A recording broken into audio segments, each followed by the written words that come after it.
सुधीर भाऊ आपल्या सोबत आहे, आपण त्यांच्याशी बातचीत करणार आहोत। सुधीर भाऊ, कर्नाटक विधानसभेमधून सावरकरांचा फोटो काढण्यात आला, या घटनेकडे नेमकं कसं पाहता, किती गंभीर वाटतंय? नाही, गंभीर, खूप गंभीर आहे आणि कर्नाटक सरकारला याचा हिशोब द्यावा लागेल।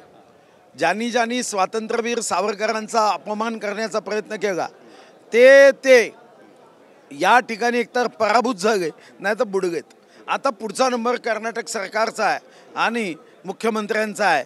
मी तुम्हाला विश्वासाने सांगतो, आज घेऊन घ्या, पुढच्या निवडणुकीत हा मुख्यमंत्री पडेल ज्यांनी स्वातंत्र्यवीर सावरकरांचा अपमान केला। सर, एक महत्त्वाचा प्रश्न आहे, आता सगळ्या आमदारांचा शपथविधी झालेला आहे, संपूर्ण महाराष्ट्र वाट पाहतोय की मंत्र्यांचा शपथविधी नेमका कसा होईल। आणि अशी पण माहिती मिळते की एकनाथ शिंदे गृह खात्यासाठी आग्रही आहे, त्यामुळे कुठेतरी घोडा अडलेला आहे, चर्चा पूर्ण झालेली नाही आहे। गृह खात्यासाठी आग्रही नाही आहे, चर्चा पूर्ण झाल्याबरोबर ताबडतोब मंत्रिमंडळाचा शपथविधी होईल।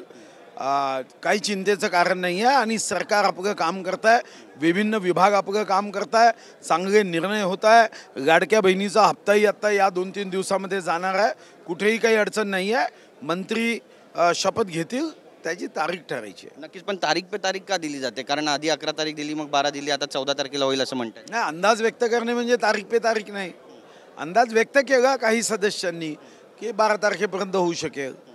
आता असा अंदाज व्यक्त करणे काही गैर आहे असं मी समजत नाही, कारण शेवटी काही प्रोसेस जेव्हा पूर्ण करायची असते तेव्हा वाट पाहावी लागते। तुम्हाला महत्त्वाची जबाबदारी मिळाली यावेळी, अशी पण चर्चा आहे। सगळं ईश्वर तुमचं कल्याण करो।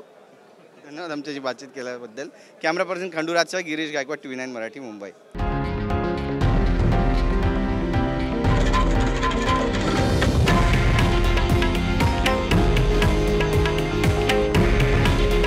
हे आहे देशातील नंबर 1 न्यूज नेटवर्क आणि आपण पाहत आहात TV9 मराठी। काळजी तुमची, हित महाराष्ट्राचं।